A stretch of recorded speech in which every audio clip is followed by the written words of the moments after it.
आज आम सहित अच्छा दिगपहंडी ब्लॉक सह मंडल शिक्षा अधिकारी महोदय श्रीजुक्त रसानंद घड़ई सार। शिशु दिवस उपरे सारंकर मनोभाव कौन, सार से कोमलमती पिलांकु नहीं तांको मनरे केउ सब भावना पोषण करिसेंती आसंतु सुनिबा सारंक मोहरु। श्रीजुक्त घड़ई सार। आज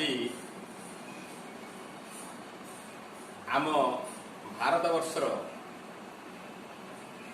स्वाधीन भारत प्रथम प्रधानमंत्री पंडित जवाहरलाल नेहरू जन्म दिवस तथा शिशु दिवस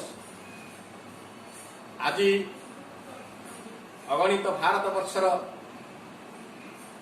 शिशु माने आनंद उल्लास रे मातुछंती काहींकि ना आज होउछि सेमानकर दिवस।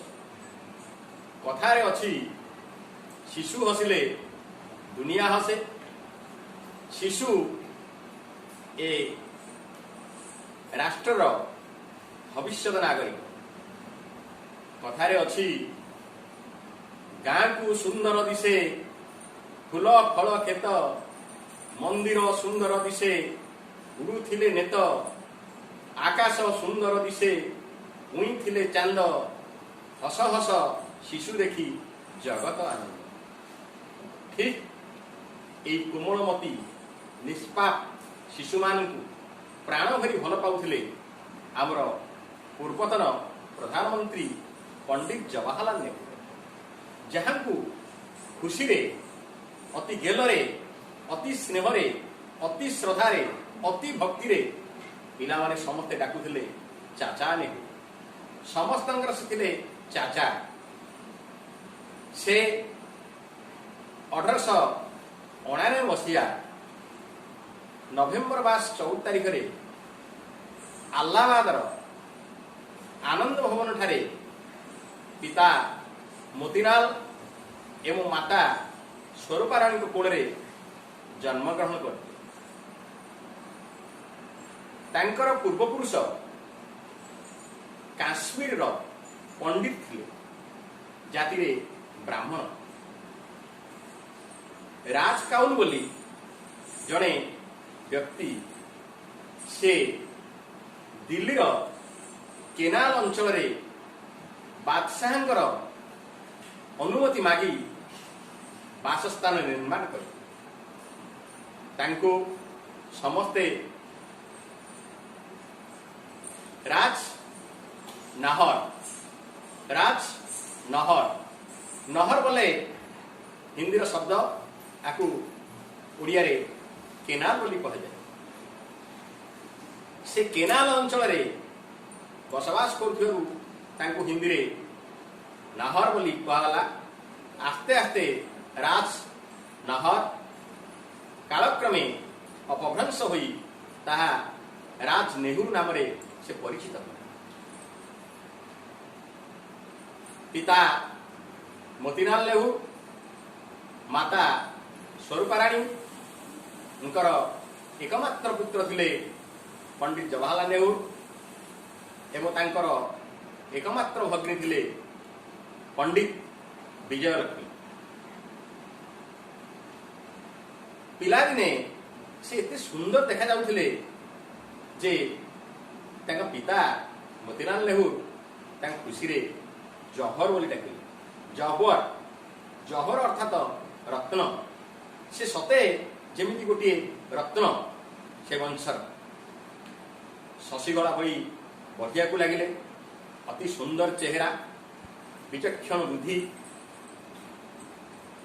धी शक्ति संपन्न व्यक्ति पिलादिनु तांकर जना पड़िथिला। तुलसी दही पत्र बासिला भई तांकर गुण गारिमा सते जमिति से भविष्य रे एक बड़ मनीष हेबे ताहा दर्शाई देउथिला। से जोगजन्म पुरुष जे कि बाल्यकाल रे बाल्य शिक्षा एक घरोई शिक्षक माध्यम रे समापन करथिले। तत्परे से इंग्लैंड केम्ब्रिज विश्वविद्यालय को जाइए उच्च शिक्षा अध्ययन निमंत सेठारे उच्च शिक्षा अध्ययन करी से बारिस्टरी पास करथिले। बारिस्टरी पास करी भारत को प्रत्यागमन करथिले। सेतेबेलकू आम भारत वर्ष को शासन करथिले चतुर बणिक जाति इंग्रेज मान, जहांकर शासन थिला अतीव अकथनीय। तांकर दंडनीति थिला सत्य जमिति से मनुष्य को प्राणदंड ठारू आहुरी अत्यधिक कष्ट दौथिले। शोषण करी भारतीय मानक से तली तलांत कर भारतर अमाप धन दौलत तांकर देश को बही नौथिले। भारत शेष को श्रीहीन हो पड़ा। सेतेबेलकू दक्षिण आफ्रिकार महामानव महात्मा गांधी फेरी से देखिले मो भारत माता मो भाई भौणी आज समस्ते कांदुछन कहीं ना इंग्रेज माने तांकू बहुत कष्ट देउछन, शोषण कर।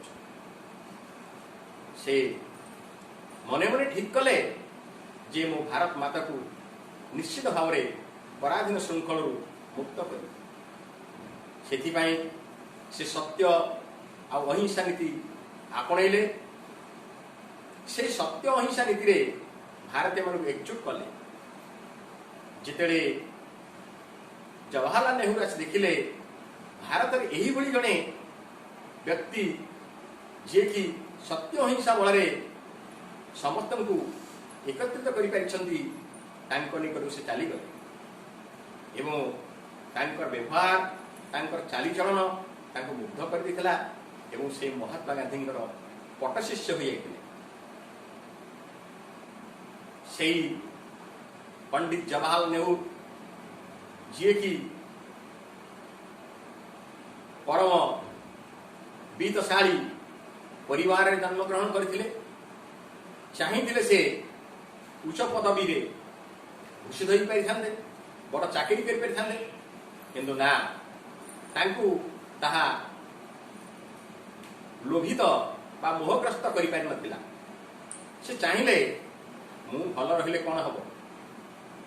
तेणु आज मोर गोटे कथा मन पड़े से मधुसूदन रावकर जाति नंदीघोष चलिब कि बाबू स्वार्थ को सारथी कले टाणे किरे घोड़ा डालर तोबड़ा घोड़ा मुखे बंधा थे। तेणु से चाहिए मो जाति अर्थात मोर ये जो भारतीय माने होउछन मो जाति रो मो धर्मर ये हिंदू राष्ट्र से माने गोटे गोटे पुओ झील समस्त को मुझे उद्धार कर। जितेबले समग्र विश्व रे पाप भरा बढ़ी जाए से भगवान नारायण अवतार ग्रहण करती ये धरा पृष्ठ रे पाप भार उद्धार करने।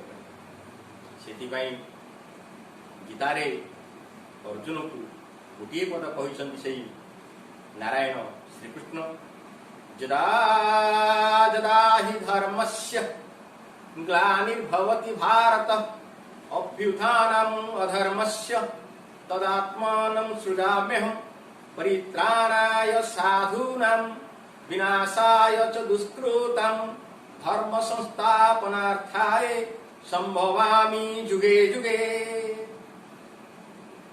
कौन सी जाति तथा देश तथा लोक माने जदि तलितलांत हो जाती अर्थात अधोगति तांकर हुए भगवान निजे धरापृष्ठ अवतरण करती बा क्या जड़े देवदूत साजी पठाती यही धरार कष्ट निवारण पाए।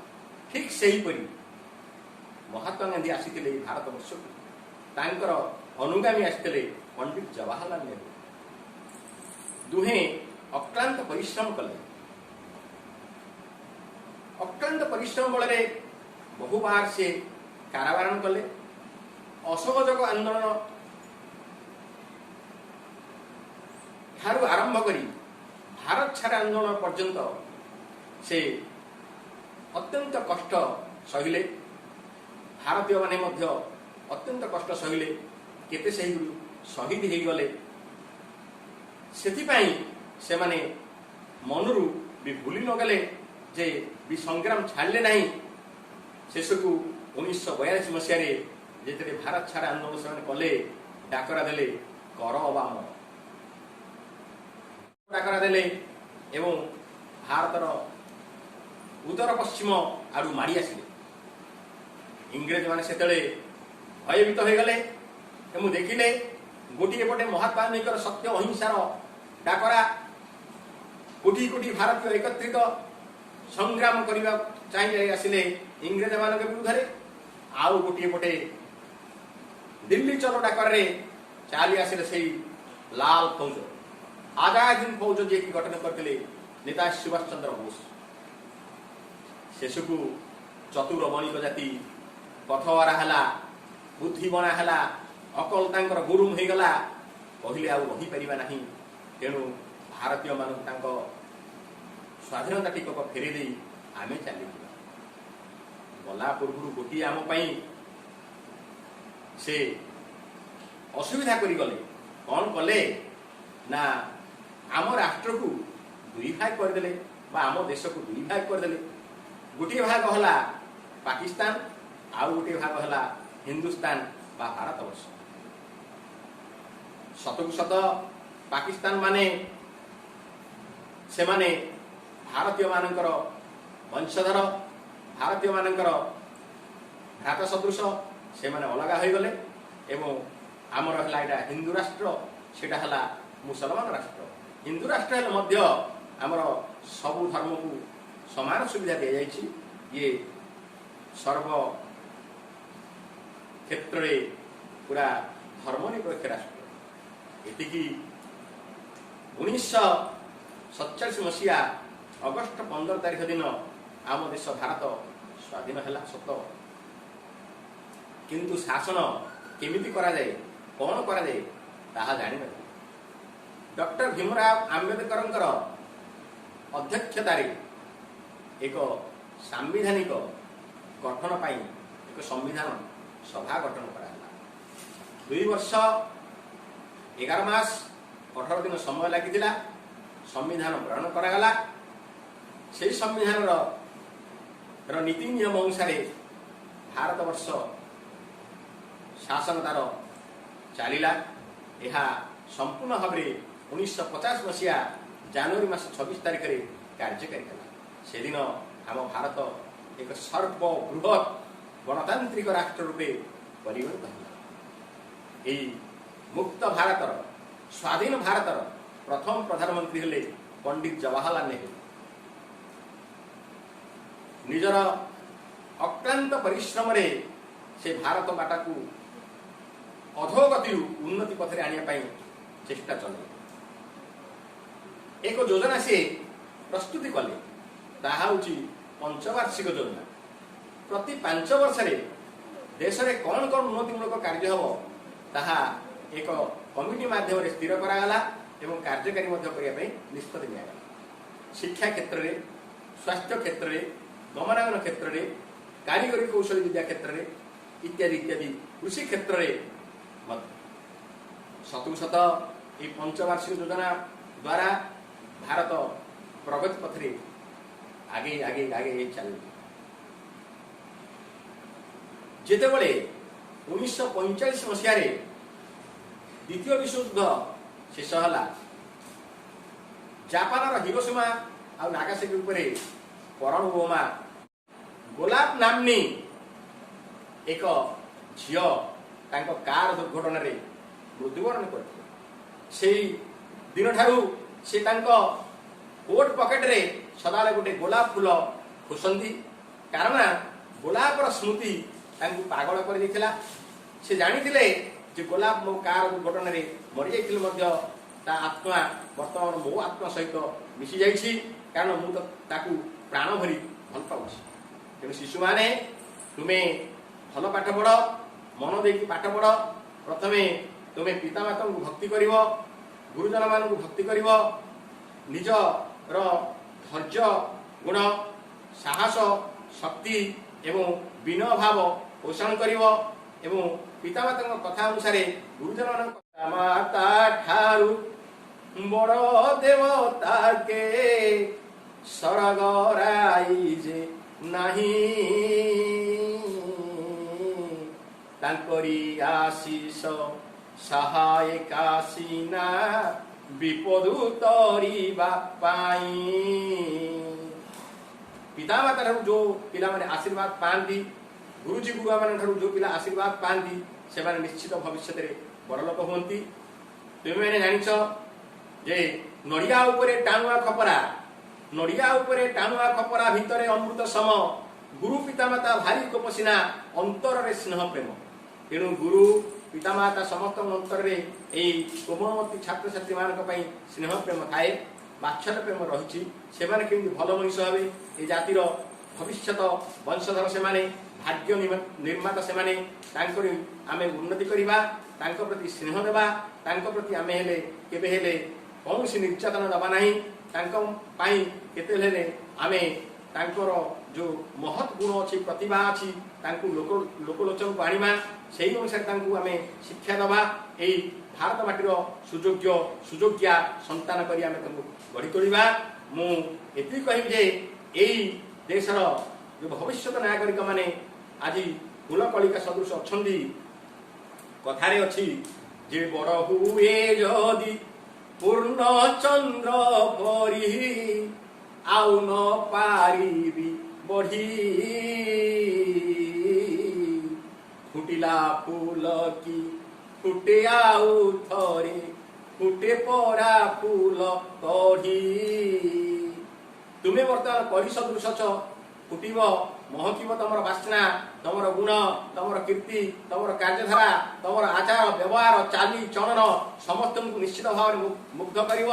ଏ ଭାରତ ବର୍ଷରେ ତୁମେ ନିଶ୍ଚିତ ଭାବରେ ସୁନାମ ଅର୍ଜନ କର। ପୃଥିବୀବାସୀ ବିଶ୍ୱବାସୀ ତୁମ ଉପରେ ଖୁସି ହେବେ, ଦେଖିକି କହିବେ ଦେଖରେ ଭାରତର ସଂସ୍କୃତି କେତେ ମହାନ, ଭାରତର ଧର୍ମ କେତେ ମହାନ, ଭାରତର ଲୋକମାନଙ୍କର ଆଦର୍ଶ ନୀତି ଚାଲିଚଳନ କେତେ ମହାନ। ମୁଁ ଏତିକି କହିବି, ତୁମେମାନେ ହେଉଛ ଆମର ଏଇ ଭରତଙ୍କର ବଂଶଧର। ଯେଉଁ ଭରତ ଦିନେ ସିଂହ ପାଟିରେ ହାତ ଦେଇ ନିଜେ ଅନୁଭବ କରୁଥିଲେ ମୁଁ ମଧ୍ୟ ସିଂହ। ସେଥିପାଇଁ ଶିଶୁ ମନ୍ଦିରର ଗୋଟେ ଯେଉଁ ପ୍ରଚ୍ଛଦ ପଟରେ ଲେଖା ହେଇଛି, ତାଙ୍କର ଯେତେ ସବୁ ବହି ଅଛି, ସ୍ୱୟଂମେବ ମୃଗନ୍ଦ୍ରେତା, ସ୍ୱୟଂମେବ ମୃଗନ୍ଦ୍ରେତା, ଅର୍ଥାତ୍ ମୁଁ ମଧ୍ୟ ମୃଗମାନଙ୍କର ଇନ୍ଦ୍ର କିଏ ନା ସିଂହ, ମୁଁ ମଧ୍ୟ ସିଂହ ହେଇପାରିବି। ସ୍ୱୟଂମେବ